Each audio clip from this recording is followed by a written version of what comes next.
Hi all, we've got a rammed episode of This Week in Fantasy Rugby coming up for you with the return of the URC and the Prem this week. This week we'll be looking back at how my teams got on in the quarterfinals of the Champions Cup, how they got on in round 9 of the Super Rugby Pacific, and we'll also be looking at the big stories from round 3 of the Women's Six Nations. And then we'll do a quick preview of this week's action across the Prem, Super Rugby and URC. Let's get stuck in.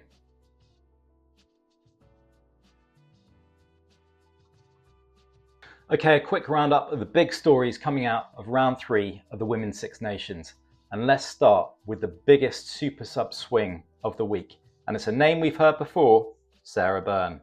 Byrne came off the bench and absolutely exploded with 2 tries and 53 metres carried in just 28 minutes on the field. That got you 120 points if you put the super sub bonus on her. She's now been the highest super sub scorer in the 2 rounds that she's been named on the bench. She's starting this week, but if she's benched again in round 5, it's definitely something to remember. Other decent super sub scores came from Kelsey Clifford, who got 78 points with the super sub booster, and both Donna Rose and Leah Champon with 16 points each, 48 after the super sub bonus. Round 3 was a round for the forwards. In fact, 7 forwards in total scored 40 points or more in the round. And leading the pack was Scotland's Evie Gallagher. She returned to Scotland's starting 15 and delivered a monster shift. A try scored, 72 metres carried, 17 tackles and 4 breakdown steals for a cool 73 points. Back with a bang. Italy's Francesca Scorbini also stepped up again with 58 points from a typically gritty display. And the rest of the 40-plus club included Mane Fellou on 48, Manon Bijot on 45, Georgia Evans with 42 points, Maud Muir, and of course, super sub Sarah Byrne. Okay, how about the most popular captain pick? Yeah, Eddie Kildunn. After a cameo appearance in round 1, she's gone on a tear in rounds 2 and 3. She's now the Six Nations top meter maker with 350 metres carried. That's more than 70 metres more than the second placer in Francesca McGee. She's now the tournament's top try scorer as well, with 4 tries in total. Another try against Ireland in round 3 and another 40 fantasy points for those who trusted her with the armband. Always captain Kildunn? Feels about right. One of the big round 3 shocks and highlights of round 3 as well was Italy's superb 25-17 away win over Scotland. Their back 3 was on fire. Ora Muzzo crossed twice and bagged the player of the match with a brilliant 67-point haul. Vittoria Estuni Minuzzi kept her incredible record against Scotland going with 148 metres carried, a try and 42 fantasy points. And then Alyssa Dinker also dotted down and chipped in with 28 points. All 3 of those Italian back 3 stars will be seriously tempting for round 4. So if you're planning for round 4, look to the big bench options, lean into the value forwards, and maybe show some love to the Italian back line. And whatever you do, keep an eye on the team news. There's still plenty of green arrows up for grabs. Round 4 comes straight away. And as usual, I'll be posting my FRG tips on the YouTube channel on Friday morning, and then on the fantasyrugbygeek.com site on Friday afternoon. Let's quickly take a look now at how my team got on in round 3. It was another solid round. My team ended up on 558 points and I'm ranked 592 in total so far. Eddie Kildunn, captain, obviously got me 80 points in total. Other top performers from my team was Abby Dow on 32 points, Francesca McGee on 35 points, Evie Gallagher, just phenomenal, 73 points. Aoife Wafey on 31. Jordana Duca on 35 points.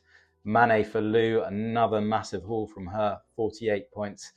On my bench, I ended up with Maddie Fairnarty. I didn't have Sarah Byrne. Again, it was a 50-50 decision. Like the previous round, I was weighing up either Fairnarty or Byrne.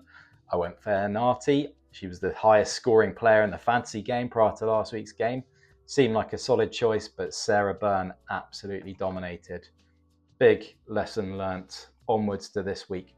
Now let's take a quick look at the table and the standings in the FRG League to see who's leading the way. And it's a big congratulations to Mel, who's leapt up 4 places in the league to take the top spot ahead of T-Dog with Rugby Ramblings in 3rd place. Cocaine Energy in 4th place. Nevertheless, he assisted in 5th. Then we got Dan's Dark Horses, Kildun's Huns, Paddles, Gunners, and Les Jovens. And Cheeky Binders also equal in 10th place. Okay, now let's take a quick look at my other teams from the weekend, kicking off with Champions Cup. Another really strong showing from my team. I ended up with 232 points. My top performers, we had Louis Bielbieri as captain, 35 points after the captain bonus. James Lowe, 17 points, which was really good. Damien Penno with 14 points. O'Brien got me 20.5 points from the centres out of position. Sam Prendergast, 23 points, outstanding. Henry Pollock, is there anything he can't do? 29 points, absolutely huge. Max Deegan got me 21 points, and then Dan Sheehan, 15.5 points off the bench. Really good, 232 points in total. Really happy with that. Let's also take a quick look at the standings in the FRG League, considering that we're about to take a break for the semi-finals. So in top place currently, we've got Tommy Kentish on 1,636.5 points. Right behind him, with just 3 points less, is Ewan Who's Army. R. Duncan 8 in 3rd place, and then we go down a few more. We can see the Fancy Rugby Buff, we can see Frowdy, and then a few others right behind them. It's really tight at the top. These last few rounds are going to be huge. On to Super Rugby, and it was a strange week with quite a few low scores, some surprising fancy scores from quite a few big heavy hitters. The likes of Damien McKenzie just didn't deliver. My Super Brew team ended up on 162 points, which was okay considering the rest of the scores, but I would have preferred better. On my team, Taniela Filimoni did really well, 21 points. I had Will Jordan, 12, solid. Joseph Sualihi, he's really making that 15 shirt his own. Another great performance, 26.5 points. Peter Lakai with 17.5 was really good. Ardy Sever was my captain. He only got 12 points after the captain bonus. That was disappointing. And then over to my official team, a pretty average week. I ended up with 445 points. My top performers there were Angus Bell, Fabian Holland, Hoskins Satutu and Fraser McCrate both got 34 points. Cam Roygaard, another really strong showing from him, 37 points. Sualihi, 57 points. Jonah Nareki, 45 points. I captain Mark Talaire. He got on the try sheet. He got 30 points, so 60 after the captain bonus.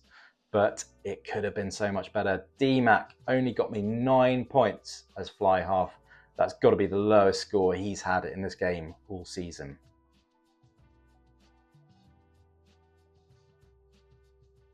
Okay, on to this week. I'm going to cover Women's Six Nations in another video, so I won't talk about that in this section. But this week we've got URC, Super Rugby and Premiership all taking place. Kicking off this week with Super Rugby. It's a tough set of matches to call this week, but the one I have my eye on is the Chiefs versus the Highlanders. After the Chiefs crumbled against the Waratahs last week, they need an immediate response and they could take it out on the Highlanders. But honestly, there's not a huge amount of matches that really stand out in terms of potential mismatches. The 5 players that I've got my eye on from a fantasy perspective this week, kicking off with Carlo Tizzano. He's now the top try scorer on 11 tries, which is 3 more than Macca Springer, who's in 2nd place. And he's done that in just 7 games. He's scored in every game he's played this season, and he's just fantasy gold. The streak will end at some point, but don't bank on it ending soon. Then we've got Damien McKenzie. DMAC is still the highest scorer in the official game despite last week, and he's going to have a point to prove. He's a strong captain pick option in the official game. Will Jordan, he hasn't scored since round 6, and he's not really at his usual phenomenal level, and yet he's still the 2nd highest scorer in the official fantasy game. If this is him in the lower gears, then watch out for when he'll hit top form. It's a massive game against the Blues this week, and he'll need to be flying.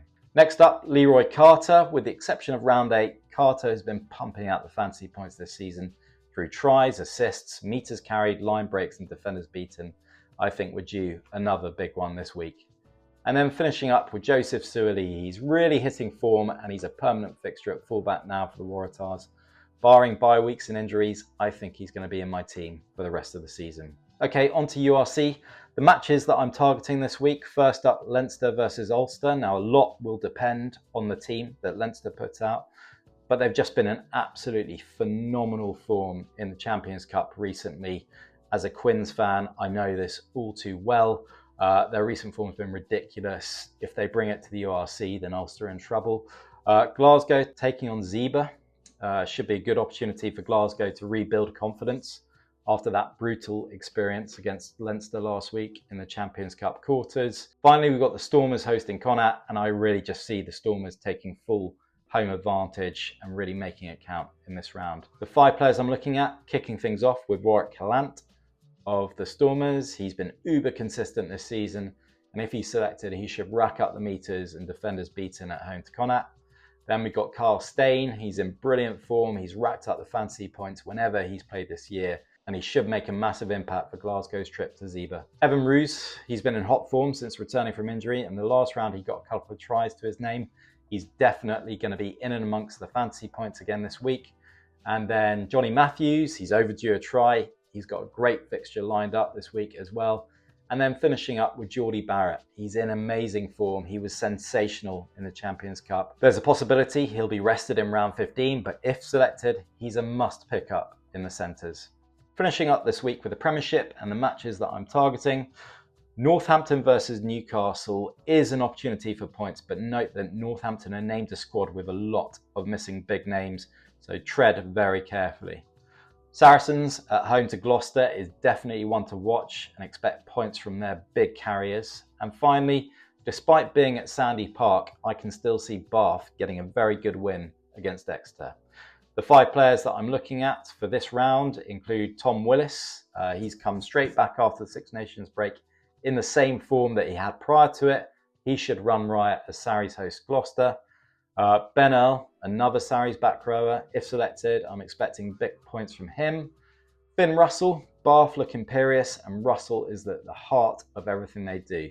He's the best fly half option in the game at the moment, in my opinion. Next up, Tom Pearson. Northampton are named a team missing many big names, but Tom Pearson is starting.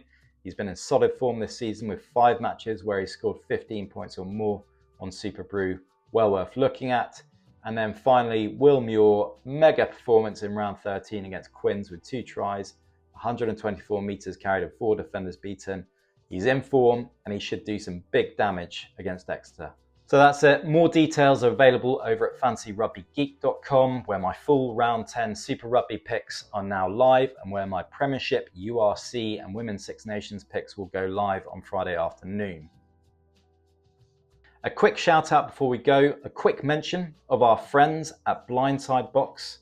If you fancy a bit of mystery rugby merch magic, or if you want to check out their brand new vault, which goes live on Friday with discounted rugby kits and training gear, then head over to blindsidebox.com and make sure you use the code FANCYRUGBYGEEK at checkout for a 10% discount.